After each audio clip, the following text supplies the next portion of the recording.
Very good morning, everyone. In our today's class, we are going to discuss about another work holding devices, nothing but chucks and mandrels. So, what is meant by chuck?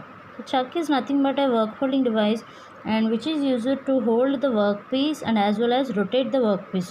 Okay, if in case the workpiece having shorter length and irregular shapes, or else if in case the workpiece is in large diameter, so those are not conveniently mounted in between centers.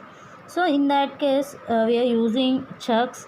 So various types of chucks are 3-jar chuck, 4-jar chuck, combination chuck, magnetic chuck, cullet chuck, air operated or hydraulic operated chuck, the last but not least drill chuck.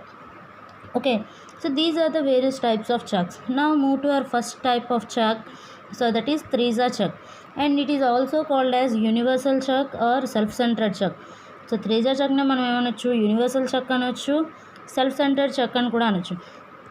ఎందుకు 3-jar chuck అని అన్నామంటే, so coming to the diagram, so it is having 3 jars which are equally movable, nothing but see, in case of 3-jar chuck we are having 3 jars and one scroll disc and one pinion. See, so ఈ 3-jar chuck డయాగ్రామ్కి వచ్చేటప్పటికి ఏంటంటే మనకి దీంట్లో 3 jars ఉంటాయి అంటున్నాం. And as well as ఒక్కొక్క జార్కి మధ్యలో మనం ఏంటంటే ఇన్ బిట్వీన్ 2 jars మనకు ఒక chuck key అనేది, అంటే ఒక chuck slot అనేది ఉంటుంది. సో chuck slotలో మనం ఎప్పుడైతే chuck key యూజ్ చేసి దాన్ని రొటేట్ చేసామో, ఫర్ సపోజ్ క్లాక్ వైజ్ డైరెక్షన్లో రొటేట్ చేస్తే, సో దాని లోపల ఏంటంటే ఒక పినియన్ ఉంటుంది. Pinion is nothing but small size gear. Small size గేర్ని మనం ఏమంటాం, పినియన్ అంటాం. సో అప్పుడు ఆ పినియన్ రొటేట్ అయ్యి, ఆ పినియన్ దేనికి కనెక్ట్ అయి ఉంటుంది అంటే స్క్రోల్ డిస్క్కి కనెక్ట్ అయి ఉంటుంది. సో ఇప్పుడు మనం చక్కి స్లాట్లో పెట్టి చక్కి రొటేట్ చేయడం వల్ల పినియన్ రొటేట్ అయ్యి, పినియన్ దేనికి కనెక్ట్ అయింది, స్క్రోల్ డిస్క్ కనెక్ట్ అయింది. సో స్క్రోల్ డిస్క్ రొటేట్ అవ్వడం వల్ల ఏంటంటే, so it is connected to 3 jars of the chuck. So 3 jarsకి కనెక్ట్ అయి ఉండడం వల్ల స్క్రోల్ డిస్క్ కనుక రొటేట్ అయితే 3 jars ఎట్ ఏ టైం ఒకేసారి దగ్గరకు వస్తాయి. ఓకే, ఫర్ సపోజ్ నేను యాంటీ క్లాక్ వైజ్ డైరెక్షన్లో చక్కిని కనుక రొటేట్ చేశాను అనుకోండి, 3 ఏమవుతాయి, 3 jars కూడా ఎక్స్పాండ్ అవుతాయి. సో ఎప్పుడైతే 3 jars ఎక్స్పాండ్ అయ్యాయో, సో మనం ఏం చేయొచ్చు, డైరెక్ట్గా వర్క్ పీస్ని సాలిడ్ బార్ని దాంట్లో ఇన్సర్ట్ చేసి and at the same time మళ్ళీ రివర్స్ డైరెక్షన్లో రొటేట్ చేస్తే 3 jars కూడా దగ్గరకు వచ్చి వర్క్ పీస్ని టైట్గా హోల్డ్ చేస్తుంది. ఓకే, సో ఈ అసెంబ్లీ అంతా ఎక్కడ ఉంటుంది అంటే మనకి హెడ్ స్టాక్ స్పిండిల్ ఉంటుంది. సో హెడ్ స్టాక్ స్పిండిల్కి వచ్చేటప్పటికి మనకి ఏంటంటే అవుటర్ థ్రెడ్స్ ఉంటాయి హెడ్ స్టాక్ స్పిండిల్లో. సో ఆ థ్రెడ్స్లోని ఎంటైర్ చక్ని కూడా మనం ఇన్స్టాల్ చేస్తే, సో ఏమవుతుంది, సో చక్ని హెడ్ స్టాక్ స్పిండిల్ నుంచి చక్ అనేది పవర్ ట్రాన్స్మిషన్ జరుగుతుంది. సో వర్క్ పీస్ని హోల్డ్ చేయాలి and as well as rotate కూడా చేస్తుంది. కాబట్టి దీన్ని ఏమంటున్నాం, వర్క్ హోల్డింగ్ డివైస్ అంటున్నాం. Okay, but what is mean by self centering chuck? ఎందుకు దీన్ని సెల్ఫ్ సెంటరింగ్ చెక్ అని అంటున్నామంటే, సో 3 jars ఒకేసారి దగ్గరకు వస్తున్నాయి కాబట్టి వర్క్ పీస్ సెంటర్ అలైన్మెంట్ అనేది కరెక్ట్గా ఉంటుంది. ఓకే, సో 3 ఒకసారి దగ్గరకు వస్తున్నాయి కాబట్టి ఎగ్జాక్ట్ సెంటర్లో వర్క్ పీస్ని పెట్టగలం మనం. సో రొటేట్ అవుతున్నప్పుడు కూడా ఏంటి, మనం కటింగ్ టూల్ని 1 mm డెప్త్ ఆఫ్ కట్ ఇచ్చి మూవ్ చేస్తే, సో బాటంలో 1 mm కట్ అయితే టాప్లో కూడా 1 mm కట్ అవుతుంది. సో ఎగ్జాక్ట్గా అంటే కాన్సెంట్రిక్ వర్క్ పీస్ని మనం ప్రొడ్యూస్ చేయగలం.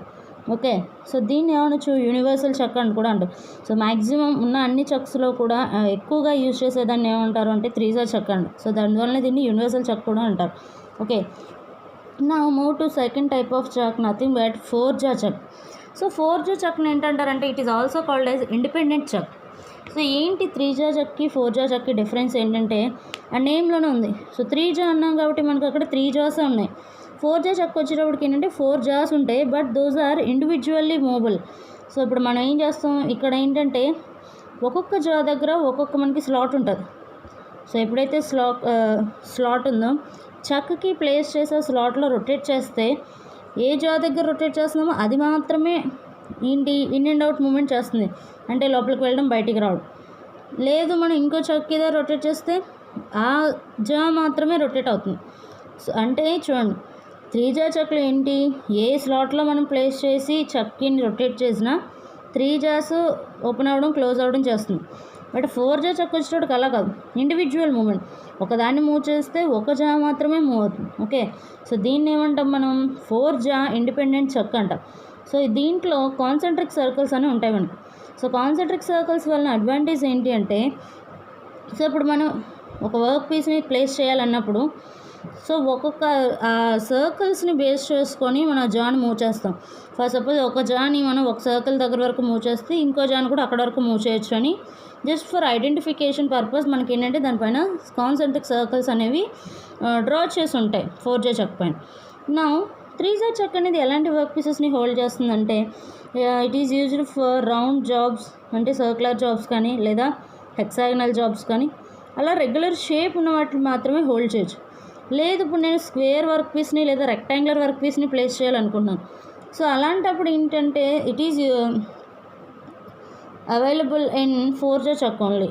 సో 4J చెక్లో మాత్రమే మనం ఏమైనా ఇర్రెగ్యులర్ షేప్ వర్క్ పీసెస్ని so for suppose work piece size ఎలా ఉన్నా కూడా మనం ఏంటి 3J చెక్స్ ఇండివిజువల్గా మూవ్ అవుతున్నాయి కాబట్టి మనం ఇర్రెగ్యులర్ వర్క్ పీసెస్ని హోల్డ్ చేయొచ్చు. Okay, this is about 4J chuck, also called is independent check.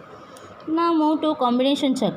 So combination అన్నాం కాబట్టి so as the name indicates combination chuck is the combination of self centering chuck and as well as independent chuck. అంటే 3J check చేసే పని చేస్తుంది, 4J check చేసే పని కూడా చేస్తుంది. సో ఈ అడ్వాంటేజ్ ఉండడం వల్ల దీన్ని ఏమంటాం మనం కాంబినేషన్ చెక్ అంటాం. ఓకే, నా move to another type of chuck, nothing but magnetic chuck. So what is mean by magnetic chuck? Magnetic chuck అంటున్నాం కాబట్టి it is made up of a magnetic material. So ఇదేంటంటే నార్మల్ ఆర్డినరీ చెక్లా కాదు ఇది. So దీనికి ఏంటంటే it doesn't have any jaws అలాంటివి ఏం లేకుండా వర్క్ పీస్ని హోల్డ్ చేస్తుంది.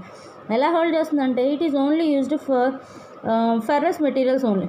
అంటే ఫెర్రస్ మెటీరియల్స్ అన్నీ ఏమవుతాయి మనకి మ్యాగ్నెట్కి అట్రాక్ట్ అవుతాయి. So as well as so magnetic chuck అన్నాం కాబట్టి ఇదేంటంటే సేమ్ హెడ్ స్టాక్ స్పిన్డిల్కి ఎంటైర్ అసెంబ్లీని కూడా అంటే దాని బాడీని ఫిక్స్ చేస్తాం చెక్ బాడీని. సో దీంట్లో ఏంటంటే సర్ఫేస్ పైన అంతా కూడా మనకి మ్యాగ్నెట్స్ ఉంటాయి. సో మ్యాగ్నెట్స్ ఏం చేస్తే మనం ఎప్పుడైతే మనం స్విచ్ ఆన్ చేస్తామో సో మ్యాగ్నెట్స్ అన్నీ కూడా ఏదైతే ఫెర్రస్ మెటీరియల్స్తో ప్రిపేర్ అయిన వర్క్ పీస్ ఉందో వర్క్ పీస్ అనేది అట్రాక్ట్ చేస్తుంది. సో అట్రాక్ట్ చేసినప్పుడు మనకి ఏంటంటే ఇంకా మనం టైట్నింగ్ అది చేయాల్సిన అవసరం లేదు, జస్ట్ మళ్ళీ స్క్రూ టైట్ చేసుకుంటే చాలు. అంటే ఏంటంటే locking nut. So locking nut on off చేస్తే చాలు. సో ఆన్ చేస్తే అది ఏంటంటే రిజిడ్లీ ఫిక్స్ అయిపోద్ది దానికి. సో మనం ఆపరేషన్ చేసుకోవాలి. ఈవెన్ ఆపరేషన్ చేసేటప్పుడు ఆ కటింగ్ టూల్ వైబ్రేషన్స్ వలన కూడా అదేంటంటే లూజనింగ్ అనేది జరగదు, టైట్గానే హోల్డ్ చేస్తుంది. So only for the purpose of holding the ferrous materials we are having magnetic chuck. Okay, so another type of chuck is collet chuck. So collet అంటే ఏంటి అంటే so it is used for holding. ఎప్పుడైతే చూడండి for suppose bar work pieces ఉన్నాయనుకోండి, అంటే చూడండి it is having hollow draw in spindle. అంటే చూడండి దీని డయాగ్రామ్కి వచ్చేవాడికి ఏంటంటే మనకి at the end of the కల్లెట్ check ఒక లెఫ్ట్ హ్యాండ్లో ఏంటంటే మనకు ఒక స్క్రూ ఉంటుంది. సో ఆ స్క్రూని డైరెక్ట్గా మనం ఏంటి హెడ్ స్టాక్ స్పిన్డిల్లో ఫిట్ చేసేసుకుంటాం. మిగతా ఎండ్ అంతా ఏంటంటే మనకి ట్యాపర్ పోర్షన్ ఉంటుంది. సో స్ట్రైట్గా ఉన్న స్క్రూని తీసుకెళ్ళి మనం హెడ్ స్టాక్ స్పిన్డిల్లో ఫిట్ చేస్తాం. సో మిగతా అంతా ఏంటంటే హాలో పోర్షన్ ఉండి ట్యాపర్డ్గా ఉంటుంది. సో ఆ హాలో పోర్షన్లో ఏంటంటే మనం సాలిడ్ బార్స్ అన్నింటినీ కూడా లోపల మౌంట్ చేసేయచ్చు. అంటే చూడండి ఫర్ సపోజ్ ఇలా ఓపెనింగ్లో ఉంది కదా, ఓపెనింగ్ లోపల లెంగ్తీ బార్స్ని ఫిట్ చేసుకొని కల్లెట్కి వచ్చేటప్పటికి ఇక్కడ ఏంటంటే మళ్ళీ మనకి సేమ్ ఒక చిన్న చక్ స్లాట్ ఉంటుంది. ఆ స్లాట్లో చక్కి ప్లేస్ చేసి టైట్నింగ్ చేసుకుంటే ఈ 3 జాస్ కూడా దగ్గరకు వచ్చి వర్క్ పీస్ని టైట్గా ఫిట్ చేస్తుంది. Collets are nothing but it is also work holding devices. But దానికి ఉన్నట్టు జాస్ పెద్ద బాడీ అలా ఏమి ఉండదు. సో కల్లెట్ అన్నాం కాబట్టి ఇది ఏంటంటే లెంగ్తీగా ఉంటుంది. ఏవైనా లెంగ్తీ వర్క్ పీసెస్ కానీ బార్స్ అలాంటివి ఉంటే దాని లోపల మొత్తం అంతా హాలో, సో లోపల వరకు కూడా ఎలా ఉంటుంది దానికి. Okay, this is about collet chuck. Now move to another type of chuck that is air operated or hydraulic operated check.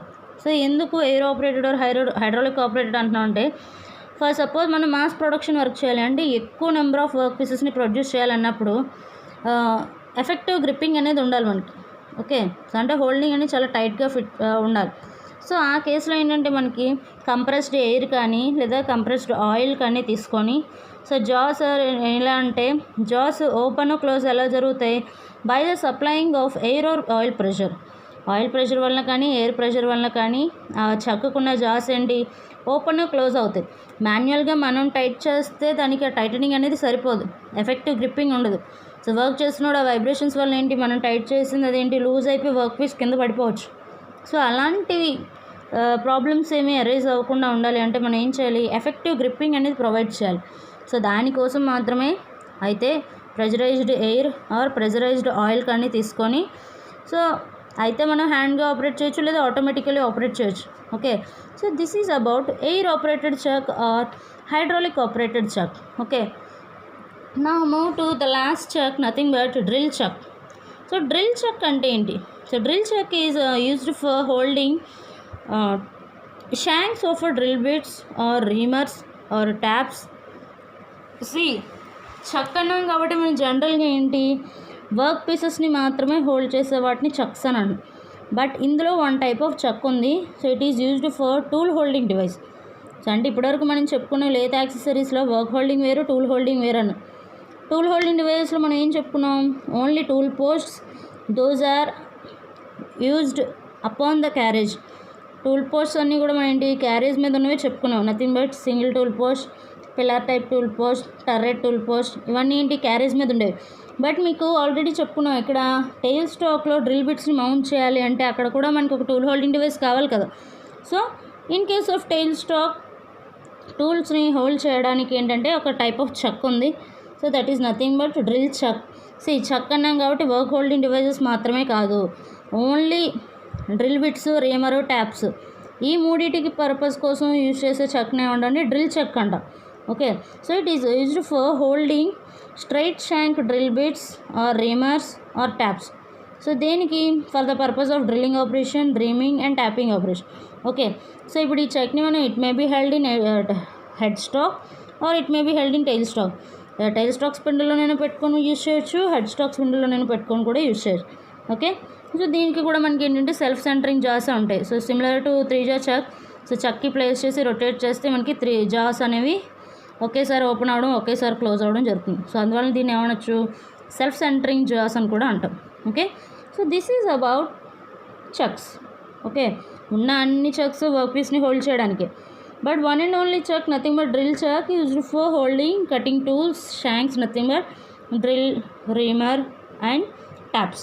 Okay, so this is about chuck. Now move to one more work holding device, nothing but mandrel. Okay, what is meant by mandrel? So mandrel anedi, it is a device which is mounted in between two centers but for holding and rotating hollow work pieces. See, మిగతా ఉన్న work holding devices అన్నీ ఏంటి, మనకి solid work పీసెస్ని hold చేయడానికి లేదా పైప్స్ని hold చేయడానికి అలా చెప్పుకున్నాం. అంటే యాంగిల్ ప్లేట్లోకి వచ్చేటప్పటికి ఎల్బో పైప్స్ అలాంటివి హోల్డ్ చేయడం. బట్ హాలో వర్క్ పీసెస్ ఉంటాయి, అటువంటి వాటిని హోల్డ్ చేయడానికి ఉన్న వాటిని ఏమంటామంటే మనం మ్యాండ్రల్ అంటాం. సిమిలర్లీ మీరు ఫౌండరీలో నేర్చుకుంటారు. So what is the function of a core? So core function ఏంటి, అక్కడ హాలో జాబ్స్ కాస్టింగ్స్ ప్రొడ్యూస్ చేయడానికి అక్కడ మనం సెంటర్లో కోర్ పెడతాం. సో సెంటర్లో కోర్ ఉండడం వల్ల ఎప్పుడైతే రా మెటీరియల్ మనం హాట్ మాల్టన్ మెటల్ పోర్ చేసామో, సెంటర్లో కోర్ ఉండడం వల్ల దాని చుట్టూ మెటల్ అనేది సెటిల్ అవ్వడం వల్ల ఎప్పుడైతే మనం మళ్ళీ కోర్ రిమూవ్ చేస్తామో ఆఫ్టర్ సోలిడిఫికేషన్ సెంటర్లో మనకి హోల్ వస్తుంది. సో సిమిలర్లీ హాలో వర్క్ పీసెస్ని హోల్డ్ చేయాలి అంటే మనకి ఇక్కడ ఉన్న వర్క్ హోల్డింగ్ డివైస్ ఏంటి అంటే మ్యాండ్రల్ ఉంది. ఓకే, సో మ్యాండ్రల్లో మళ్ళీ again we are having more number of types, plain mandrel, step mandrel, collar mandrel, gang mandrel, screwed mandrel, cone mandrel, expansion mandrel. Okay, so these are the various types of mandrels and we will discuss later. Okay, thank you.